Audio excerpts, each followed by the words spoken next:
વલાઓ, મુખ્ય રૂપે આજે શીખી રહ્યા છે પરમેશ્વર આપણને કેમ બોલાવે છે. પાછલા દિવસોમાં આપણે શીખ્યા હતા કે સમાધાન માટે બોલાવે છે, સાજાપણા માટે બોલાવે છે, સમૃદ્ધિ માટે બોલાવે છે, વળી ભરપૂરી આપવા માટે અને સેવા કરવા માટે પરમેશ્વર બોલાવતા હોય છે. આજે તેમાં બીજા 3 વિષયો તમારી આગળ વહેંચવાની આશા રાખું છું. આવો પોતાના બાઇબલ ખોલીએ, નિર્ગમનનું પુસ્તક 31મો અધ્યાય શરૂઆતની 6 કલમો જોઈએ. પછી યહોવાએ મૂસાને કહ્યું, સાંભળ, હું ઉરીના પુત્ર બસાલેલને, જે હૂરનો પૌત્ર છે અને યહૂદાના કુળનો છે, તેને નામ દઈને હું બોલાવું છું. મૂસાને પરમેશ્વર કહે છે, મૂસા સાંભળ, મેં બસાલેલ નામના એક વ્યક્તિને નામ લઈને બોલાવ્યો છે. વલાઓ, આપણે સર્વ જાણીએ છીએ કે પરમેશ્વરે મૂસાને બોલાવ્યો જ્યારે તે ઘેટા બકરા ચરાવતો હતો 40 વર્ષ સુધી અરણ્યમાં. મૂસા બિલકુલ એકલા એકાંતમાં, નિરાશાની સ્થિતિમાં 40 વર્ષ સુધી કોઈ પણ પ્રગતિ વિના અને સમૃદ્ધિ વિના જીવતા હતા. જ્યારે તેમનું આવું નીરસ જીવન બન્યું હતું, પરમેશ્વરે ત્યારે તેમને બોલાવ્યા. વલાઓ, શું તમને યાદ છે? તે પહેલા 40 વર્ષ તે રાજમહેલમાં હતા. તે તો ફારૂનનો પૌત્ર તરીકે, રાજકુમાર તરીકે ઉછર્યો હતો. રાજવંશી ગૌરવ સાથે ઉછેર થયો હતો. ફારૂનનો પૌત્ર તરીકે કહેવાતો. ફારૂનની દીકરીનો દીકરો કહેવાયો અને તેણે મિસરની સર્વ વિદ્યાઓ શીખી હતી. અને કારણ એ હતું કે વલાઓ, ફારૂન હોય કે પછી ફારૂનની દીકરી હોય, મૂસાને તેઓ ફારૂન પછી સમ્રાટ તરીકે જોવા માંગતા હતા. એવા સ્થાનમાં હોવા છતાં મૂસાએ તે અવસરને ઠોકર મારી, એટલા માટે કે તેને પાપ સાથે થોડું સુખ ભોગવવા કરતાં પરમેશ્વર સાથે દુઃખ ઉઠાવવું સારું લાગ્યું. ફારૂનના પૌત્ર તરીકે અધિકાર ચલાવવા કરતાં, અલ્પકાળનું સુખ ભોગવવા કરતાં તેને એ વધારે સારું લાગ્યું કે પરમેશ્વરની ઈચ્છા જાણીને, પરમેશ્વરની મરજી પ્રમાણે તે ઈચ્છા પૂરી કરવી તેને ઉત્તમ લાગ્યું. એ સારું. આ રીતે પરમેશ્વરને માન આપતા તે રાજમહેલમાંથી બહાર નીકળી ગયા, એ જાણીએ છીએ. પરંતુ તેનાથી ભૂલ થઈ ગઈ, ઉતાવળ થઈ ગઈ, અદ્ભુત નિર્ણય લીધો હતો અને ત્યાગ થયો હતો. સંસારમાં રહેલા સુખભોગનો તેણે ત્યાગ કર્યો હતો, પરંતુ તેના જીવનમાં એક કમી હતી. તેનાથી તે જય ના પામી શક્યો. વાલાઓ, બાઇબલ જણાવે છે, નગરને જીતવા કરતાં જે પોતાના મનને આધીન રાખી શકે છે તેને ધન્ય છે. એ તમે ના ભૂલશો. તેણે પોતાની પદવીને ઠુકરાવી, તેણે શાસનને પણ નાપસંદ કર્યું. આ રીતનો નિર્ણય લઈને રાજમહેલમાંથી બહાર નીકળી ગયેલા મૂસા પોતાના ક્રોધને, આવેશને પોતાને આધીન ના રાખી શક્યા. સારો નિર્ણય તો તેણે લીધો હતો, પરંતુ એક ઉચિત જીવનને પોતાના જીવન દ્વારા ના બતાવી શક્યા. એ પ્રમાણે ઉતાવળમાં તેણે એક મિસ્રી વ્યક્તિની હત્યા કરી નાખી, તેને ઢાંકી દીધો. આ સમાચાર વિશે જ્યારે ફારૂનને ખબર પડી ત્યારે તેણે મૂસાને મારવા વિચાર્યો, કેમ કે તેને એ વિચાર આવ્યો હતો, 40 વર્ષ સુધી મેં તેનો ઉછેર કર્યો, 40 વર્ષ સુધી જેણે મારી આજ્ઞાનું પાલન કર્યું, પરંતુ એવો વ્યક્તિ આજે અચાનક મારા લોકોની યાદ આવે છે, તેમને છોડાવવા માટે વિચારે છે. વલાઓ, તે લોકો કોણ હતા? ઇઝરાયેલી લોકો કે જેઓ ગુલામ હતા, તેમને તેઓ સતાવતા હતા. મૂસાએ કહ્યું, આ લોકો મારા લોક છે, તેમના પક્ષમાં હું ઊભો રહીશ. તો કોની સાથે સંઘર્ષ કરશે? ચોક્કસ ફારૂન સાથે. ફારૂને તો લાડ પ્રેમથી એને ઉછેર્યો હતો. પરંતુ જ્યારે મૂસાએ વિરોધ કર્યો ત્યારે ફારૂને એ મિસ્રીને મારી નાખવાને લીધે મૂસાને પણ મારી નાખવો પડશે. જેવો મૂસાને મારી નાખવો છે એ પ્રમાણે ફારૂને નિર્ણય લીધો. એ જ સમયે મૂસા ત્યાંથી નાસી ગયો. તેની ઉતાવળને લીધે તેને ત્યાંથી નાસવું પડ્યું. તેની ઉતાવળને લીધે તેના પરિવારને માટે, ઘરના લોકોને માટે, તેના ભાઈ બહેનોને માટે તે જે કરવા માંગતો હતો તે પ્રમાણે ના થઈ શક્યું. પરંતુ ક્યાંય દૂર મિદ્યાન દેશમાં પોતાના લોકોથી દૂર એક અન્ય જાતિની સ્ત્રી સાથે લગ્ન કર્યું અને ઘેટા બકરા ચરાવતા તે જીવન વિતાવતો હતો. 1 વર્ષ નહીં, 2 વર્ષ નહીં, પૂરા 40 વર્ષ સુધી વાલાઓ ખૂબ જ દુઃખ અને ક્લેશ ઉઠાવવો પડ્યો. શું આજે આપણી મધ્ય એવું કોઈ છે ઉતાવળથી નિર્ણય લઈને તમારે એકલા થઈ જવું પડ્યું હોય? પરમેશ્વરની વિરુદ્ધમાં જીવન જીવીને, પરમેશ્વરની વિરુદ્ધમાં વ્યવહાર કરીને, આવેશ અને ક્રોધથી જે નિર્ણય નહોતો લેવાનો તે જ લેવાઈ ગયો, જે ના કરવાનું હોય એવું કાર્ય કરીને અને ઝઘડા કરીને આજે બેસહારા થઈને કોઈ ઉદ્દેશ વગર જીવન જીવો છો. જેઓ એકલા પડી ગયા છે, એવું ઉજ્જડ જીવન જીવનારા છે, તો કૃપા કરી તમે ધ્યાન આપજો. પરમેશ્વર તમને જોઈ રહ્યા છે. પરમેશ્વર તમારી નિરાશાને જુએ છે. તમારા દુઃખોને પરમેશ્વર જુએ છે. કોઈક સમયે તમારું જીવન ખુશીઓથી ભરાયેલું હતું, પરંતુ આજના સમયે તે આનંદ તમારાથી છીનવાઈ ગયો છે. એક સમયે તો તમે ઘણા લોકોની સાથે રહેતા હતા, પરંતુ આજે એકલા પડીને દુઃખ ઉઠાવી રહ્યા છો. પરમેશ્વર જોઈ રહ્યા છે, પરંતુ તમારા માટે એક ખુશખબરી છે. પરમેશ્વર તમને એક બીજો અવસર આપવા માંગે છે. તે દિવસે પરમેશ્વરે મૂસાને એક અદ્ભુત અવસર આપ્યો. ઘેટા બકરાના પાળક તરીકે 40 વર્ષ સુધી કોઈ ઉન્નતિ નહોતી. 40 વર્ષ પહેલા તે પોતે જઈને ઘેટા બકરા ચરાવવા લાગ્યો. હવે તેની ઉંમર 80 વર્ષની થઈ છે. અત્યારે પણ મૂસા પોતે જ પોતાના ઘેટા ચરાવતો હતો. પોતાના ઘેટા બકરાને ચરાવી શકે તેવા નોકરોને રાખી શકે એવી સ્થિતિમાં નહોતો. વલાવ કોઈ પણ વ્યક્તિ એક જ કામને 2-3 વર્ષ સુધી લગાતાર કરવાથી બોર થઈ જાય છે. કામમાં પરિવર્તન ચાહે છે, પ્રમોશન ચાહે છે, પ્રોસ્પરિટી ચાહે છે, પોઝિશન જો બદલાઈ જાય તો સારું થાય. આ રીતે આશા રાખે છે, ચાહે છે, જો પ્રોપર્ટી વધી જાય તો સારું એમ વિચારે છે. પરંતુ મૂસાના જીવનમાં જોઈએ તો એમ દેખાતું નથી. પોઝિશનમાં કોઈ બદલાણ આવતું નથી. તેની પ્રોપર્ટીમાં કોઈ બદલાણ ના આવ્યું. તેનું પ્રમોશન પણ એમ જ રહ્યું. મૂસા 40 વર્ષ પહેલા જે સ્થિતિમાં હતા આજે પણ એવા જ છે. 40 વર્ષ પહેલા પોતાના ઘેટા બકરા જ્યાં ચરાવતા હતા આજે પણ એવી સ્થિતિ છે. આજે પણ ત્યાં જ લઈ જઈને ઘેટા ચરાવે છે. નો ચેન્જ. વાલાવ, આજે આપણી મધ્યે શું કોઈ એવું છે? નો ચેન્જ. 10 વર્ષ પહેલા આપણું જીવન કેવું હતું? આજે પણ શું એવું જ છે? 10 વર્ષ પહેલા જે નોકરી કરી હતી આજે પણ એમ જ કરું છું. 10 વર્ષ પહેલા મારી જે સ્થિતિ હતી, જે નોકરી હતી, આજે પણ એવી જ છે. કોઈ બદલાણ આવ્યું નથી. મારી પોસ્ટમાં બદલાણ આવ્યું નથી. મને પ્રમોશન મળ્યું નથી. મારી પોઝિશન એમ જ છે. પ્રોપર્ટીઝ કમાઈ શક્યો નથી. બસ એ જ સ્થિતિમાં હું રહી ગયો છું. આ રીતે કહેનાર કોઈ છે? હું આપ સર્વને ફરીથી એક ખુશખબરી આપવા ચાહું છું. તમારી દિનહીન સ્થિતિને પરમેશ્વર જોઈ રહ્યા છે. તે દિવસે પરમેશ્વરે મૂસાને જોયા. આજે તમને પણ પરમેશ્વર જોઈ રહ્યા છે. એ સત્ય છે. વલાવ, રોજની જેમ મૂસા પોતાના ઘેટાને લઈને તે પહાડની પાસે ગયા. જ્યારે એ પહાડની પાસે ગયા ત્યારે શું થયું? એક ચમત્કાર, એક આશ્ચર્યકર્મ. અચાનક પરમેશ્વર તે બળતી એવી ઝાડીઓની પાસેથી પરમેશ્વરે મૂસાને બોલાવ્યો. હે મૂસા, મૂસા, હું તને જ્યાં આગળ મોકલું ત્યાં તારે જવાનું છે. મેં મારા લોકોનો વિલાપ સાંભળ્યો છે. તેમને છોડાવવા માટે તારે જવાનું છે. વલાવ, તે સમય સુધી મૂસા ઘેટાપાળક હતા, પરંતુ પરમેશ્વરે તે ઘેટાપાળકને બોલાવ્યો. વાલાઓ, શા માટે બોલાવ્યો?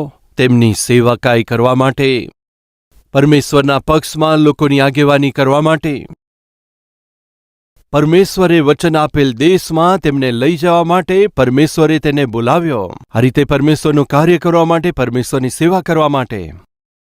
આ રીતે પરમેશ્વર બોલાવીને મૂસાને કહી રહ્યા છે, હે મૂસા, તારા પગમાંથી ચંપલને ઉતારી દે. શા માટે? કેમ કે જે સ્થાન પર તું ઊભો છે એ પવિત્ર ભૂમિ છે. તારા ચપ્પલને ઉતારી દે. આ રીતે પરમેશ્વરનું કહેવાનું કારણ શું છે જાણો છો? સામાન્ય રીતે આપણે ચપ્પલ પહેરીને ઘણા બધા સ્થાનો પર ફરતા હોઈએ છીએ.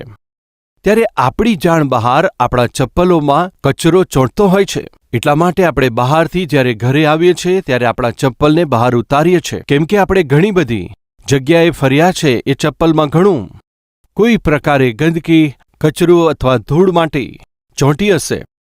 નિશ્ચય ચોંટી હશે. એટલા માટે ઉતારી દે. તમે મારી પાસે આવવાની ઈચ્છા રાખો છો? એ મહિમામય દ્રશ્ય શું છે જોવા માંગો છો? તો પછી અપવિત્ર વસ્તુને પોતાથી દૂર કરો. વલાઓ, આજે પવિત્ર પરમેશ્વરે મને તમને કેમ બોલાવ્યા છે? પવિત્ર જીવન જીવવા માટે. કોરિન્થીયોને લખેલો પહેલો પત્ર, તેનો 1 અધ્યાય 2 કલમની 3 લાઈન. અને તમને પવિત્ર થવા માટે તેડવામાં આવેલા છે. આ રીતે પાઉલ તેમના લખેલા પત્ર દ્વારા આરંભ કરે છે. વલાઓ, પરમેશ્વરે આપણને કેમ બોલાવ્યા? આપણે પવિત્ર જીવન જીવીએ એટલા માટે બોલાવ્યા છે. વલા ભાઈ તથા બહેન, સાંભળો છો? પરમેશ્વરે મને અને તમને બોલાવ્યા છે. ક્યાંથી બોલાવ્યા છે? પિત્તરનો 1 પત્ર અને તેનો 2 અધ્યાય 9મી કલમ. તમે તો પસંદ કરાયેલ પ્રજા અને રાજમાન્ય યાજક વર્ગ, પવિત્ર પ્રજા અને પરમેશ્વરના ખાસ લોકો છો, એટલા માટે કે જેમણે તમને અંધકારમાંથી પોતાના અદ્ભુત પ્રકાશમાં બોલાવ્યા છે. તેમના ગુણ તમે પ્રગટ કરો. તમને અંધકારમાંથી તેમના મહાન પ્રકાશમાં બોલાવ્યા છે. તેમના ગુણ તમે પ્રગટ કરો. બોલાવ્યા છે. કયા કામને માટે બોલાવ્યા છે? બાઇબલ જણાવે છે કે એટલા માટે કે જેમણે તમને અંધકારમાંથી પોતાના અદ્ભુત પ્રકાશમાં બોલાવ્યા છે. વલાઓ, પરમેશ્વરના ગુણ કયા છે? અને તેમનો સ્વભાવ કેવો છે? તેમનો પ્રેમ કેવો છે? અને તેમનો ક્ષમા આપવાનો ગુણ કેવો છે? તેમની ધીરજ તથા સંયમ કેવા છે? તેમનો ક્ષમા આપવાનો ગુણ કેવો છે? એ જ પ્રગટ કરવા માટે આપણને બોલાવ્યા છે. કોરિન્થીયોના પત્રમાં પાઉલ લખે છે, આપણને પવિત્ર થવા માટે તેડવામાં આવ્યા છે. પ્રેરિત પિત્તર કહે છે, આપણને પ્રગટ કરવા માટે બોલાવ્યા છે. શું પ્રગટ કરવા માટે બોલાવ્યા છે? ખ્રિસ્તના તે ગુણોને પ્રગટ કરવા માટે પરમેશ્વરે આપણને બોલાવ્યા છે. વલાઓ, પરમેશ્વરે મૂસાને બોલાવ્યા. શા માટે બોલાવ્યા છે? લોકોની આગેવાની આપવા માટે બોલાવ્યા. આ રીતે બોલાવતા પહેલા પરમેશ્વરે તેમને શું કહ્યું? પોતાના ચપ્પલ નીચે ઉતારો. વલાઓ, ચપ્પલ કેવી રીતે બને છે? અનેક પ્રકારના ચપ્પલ જોઈએ છે. આ દિવસોમાં રબરથી બનાવે છે, સિન્થેટિકથી બનાવે છે, પરંતુ સામાન્ય રીતે આ ચપ્પલોને લેધરથી બનાવાય છે, ચામડાથી બનાવવામાં આવે છે. એટલે કે કોઈ પ્રાણીના ચામડાથી બનાવે છે. વલાઓ, ચામડું શરીરની અભિલાષાઓ બતાવે છે. પરમેશ્વર મૂસાને કહી રહ્યા છે, પોતાના ચપ્પલ ઉતારી દો. એટલે કે શરીરની અભિલાષાઓને દૂર કર. હવે તમને સમજાયું? શારીરિક ક્રિયાઓને છોડી દો. એટલે કે દેહના કાર્યો તો ખુલ્લા છે. તે શું છે? ગલાતીયોને પત્ર, તેનો 5મો અધ્યાય, તેની 19મી કલમ. દેહના કાર્ય તો ખુલ્લા છે. એટલે કે વ્યભિચાર, અપવિત્રતા, મૂર્તિ પૂજા, જાદુ, વેરભાવ, લડાઈ, ઈર્ષા, ક્રોધ, ખટપટ, કુસંપ, પક્ષાપક્ષી, અદેખાઈ, છાંકટાઈ, વિલાસ તથા એઓના જેવા અનેક કામ છે. વલાઓ, આ સર્વ દેહના કાર્યો છે. પરમેશ્વર કહે છે તેમને ત્યાગ કરી દો, છોડી દો. મૂસા, હું તારો ઉપયોગ કરવા માંગુ છું. તને હું આગેવાન બનાવવા માંગુ છું. તમારી પોસ્ટને, તમારી પોઝિશનને હું બદલી નાખવા માટે ચાહું છું. પરંતુ તમારે શું કરવાનું છે? ચપ્પલ ઉતારી દો. આત્મિક રીતે આપણે કેવી રીતે સમજી શકીએ કે દેહના કાર્યનો ત્યાગ કરો?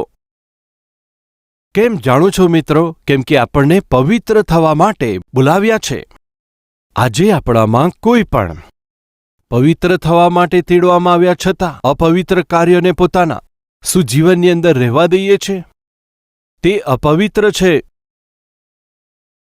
જે ખરાબ કામ છે, જે કંઈ અશુદ્ધ છે, જે પરમેશ્વરને પસંદ નથી, જેનાથી તમે શાંતિથી ના જીવી શકો, જે તમારા જીવનમાંથી ખુશીને દૂર કરી દે છે તેને, અને જે તમારી સાક્ષીને બગાડે છે, એવું કશું પણ તમારા જીવનમાં હોય તો કાઢી નાખજો. વલાઓ, એક દિવસે નહેરુજી, હું જે જણાવું છું તે ક્યાં સુધી સાચું છે હું જાણતો નથી, પરંતુ મેં ક્યાંક તે વાંચ્યું હતું. તેઓ જ્યારે કારમાં આવીને બેઠા અને તેમણે જોયું કારની અંદર તો વાસ આવતી હતી. શા માટે કારની અંદરથી આટલી વાસ આવે છે એ તપાસ કરતા કારના જે ડ્રાઈવર હતા તેમણે જે મોજા પહેર્યા હતા તેમાંથી વાસ આવતી હતી. ખબર નહીં તે ધુએ છે કે નહીં. તે ડ્રાઈવર તો ગંદાને વાસ મારે તેવા મોજા પહેરીને આવતા હતા. તેથી કરીને આખી કારમાં વાસ આવતી હતી. આ વાત જાણીને નહેરુજીએ તે વ્યક્તિને નવા મોજા આપીને તે વ્યક્તિને કહ્યું, તમે પહેરી લો. એમ કરીને તે વાસને દૂર કરવાનો તેમણે પ્રયાસ કર્યો. બીજા દિવસથી હવે કારમાં વાસ નહીં આવે, હવે યાત્રા સારી રીતે કરી શકીએ છે એમ વિચારીને સારી રીતે કારમાં બેસતા તો પણ એમ જ વાસ આવી રહી હતી. તેમને આશ્ચર્ય થયું. ત્યારે તેમણે ડ્રાઈવરને પૂછ્યું, મેં તમને નવા મોજા આપ્યા હતા ને, તે શું પહેર્યા? હા, મેં પહેર્યા છે, ખૂબ સારા છે. મારા પગમાં મને ખૂબ જ કમ્ફર્ટેબલ લાગે છે. તો પછી જો તમે મેં આપેલા મોજા પહેર્યા છે તો હજી કારમાં વાસ આવે છે? સારું, એ બતાવો કે જે મોજા તમે ઉતાર્યા હતા તે ક્યાં મૂક્યા છે? પૂછ્યું ત્યારે કહ્યું કે મારા ખિસ્સામાં મૂક્યા છે. હું પૂછી રહ્યો છું મિત્રો. તેણે પગમાંથી તો કાઢ્યા પરંતુ ખિસ્સામાં મૂક્યા હતા. આજે આપણામાંથી ઘણા લોકો આવા જ સ્વભાવના હોય છે. પાપોને છોડી દીધા એમ તો લાગે છે, પરંતુ ક્યાંક છુપાવ્યા છે, છુપાઈને ક્યાંક મૂકી દીધા. તો હું પૂછું છું, તમે જે પાપોનો ત્યાગ કર્યો છે તે ક્યાં છુપાવીને મૂક્યા છે? કોઈ વસ્તુને જો છુપાઈને મૂકી હોય તો વારંવાર જોવાનું મન થશે, પરંતુ કોઈ વસ્તુ ખોવાઈ જાય તો પછી ફરી જોવાનું મન થશે નહીં. પરમેશ્વર એમ કહે છે, તમારા પાપને છોડી દો, તેને દૂર કરો. જેમ કોઈ બાબતોને આપણે કચરામાં નાખીએ છીએ, ફરી જોતા નથી. હવે જે કોઈ કામમાં નથી, જેનો કોઈ ઉપયોગ નથી, જે ખરાબ થઈ ગયું છે તેને આપણે શું કરીએ છીએ? કચરામાં ફેંકીએ છીએ. ફરીથી તેને જોઈએ છે? ના, નથી જોતા. પરમેશ્વર શું કહી રહ્યા છે? જે બગડી ગયા છે, જે ખરાબ થઈ ગયા છે, એવા પાપમય કાર્યોને તમે છોડી દો, તેનો ત્યાગ કરી દો, તેને દૂર કરી દો. વાલાઓ, ખબર નહીં કેમ આપણામાં કેટલાક લોકો કેટલાક પાપને છોડી દેતા નથી, પરંતુ તેને છુપાઈને રાખે છે. એ વાત સાચી છે ને? વાલાઓ, જ્યાં સુધી તમે તમારા પાપને છુપાઈને રાખશો, આશીર્વાદ નહીં જોઈ શકો. મૂસા, હું તને બોલાવી રહ્યો છું. મારા કાર્યને કરવા માટે બોલાવું છું. મારી પ્રજાને દોરવણી આપવા માટે બોલાવી રહ્યો છું. એક ઉત્તમ પદવીને, એક ઊંચી એવી મોટી પોઝિશનને, તે વિચાર્યું પણ નહીં હોય એવી પોઝિશન, એવું પ્રમોશન આપીશ. પરંતુ તે પહેલા તારે શું કરવાનું છે? તે ચપ્પલ જે શરીરની અભિલાષા બતાવે છે તે છોડી દે. વાલાઓ, તે શારીરિક કાર્ય તો હતું, તે તો ક્રોધ જ હતો, એ ગુસ્સો જ હતો ને, કે જે મૂસાને 40 વર્ષ પહેલા પોતાનાથી, પોતાના લોકોથી અને પરિવારથી, જેમના પર તેણે પ્રેમ કર્યો, એ ઘરના લોકોથી દૂર કરી દીધા હતા. વાલાઓ, તેને એકલો પાડી દીધો હતો. તે શું હતું જણાવો? શરીરના કામ જ હતા. ક્રોધ, આવેશ, લાગણીઓ, અદેખાઈ, વેર, આ સર્વ જ હતું કે જે તે દિવસે મૂસાને પોતાના લોકોથી અને પોતાની પ્રજાથી દૂર કરી દીધા. પરમેશ્વર ઇનડાયરેક્ટલી સ્મરણ કરાવે છે, છોડી દો. ક્રોધ અને ગુસ્સાને છોડી દો. આવેશ, આક્રોશને છોડી દો. મારા હાથમાં સોંપાઈ જાઓ. વાલાઓ, જ્યારે આપણે પરમેશ્વરના હાથમાં સોંપાઈએ છીએ અને પરમેશ્વરનું તેડું સ્વીકારીએ છીએ, શું કરવાનું છે? સૌથી પહેલા પવિત્ર જીવન જીવવાનું છે, અને બીજું પ્રચાર કરવાનો છે, અને ત્રીજું સેવકાઈ કરવાની છે. એટલે જે કામ પરમેશ્વરે આપ્યું છે તે કરવાનું છે. વાલાઓ, આપણે પ્રાર્થના કરીશું. પિતા, તમારા આત્માથી અમને ભરીને તમે સોંપેલા કાર્યને અને સેવકાઈને અમે પૂરું કરી શકીએ એવી કૃપા કરજો. વાલાઓ, આવો આ રીતે આપણે પ્રાર્થના કરીએ.